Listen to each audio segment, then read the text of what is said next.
कर्नाटक के जिला वजानगर के गांव काटुरू में एक दिल दहला देने वाला वाकया पेश आया है, जहां अक्षय कुमार नामी 24 साला नौजवान ने अपने ही खानदान को बेरहमी से खत्म कर दिया।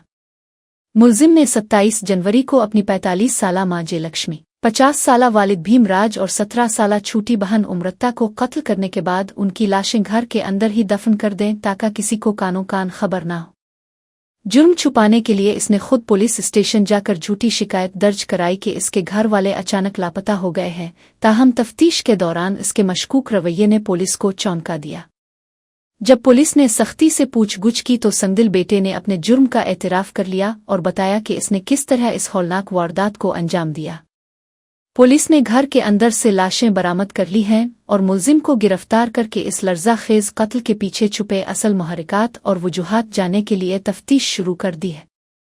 इस वाक़ये ने पूरे इलाके में खौफ व हरास और सदमे की लहर दौड़ा दी है कि एक बेटा किस तरह अपने ही खून का प्यासा बन गया।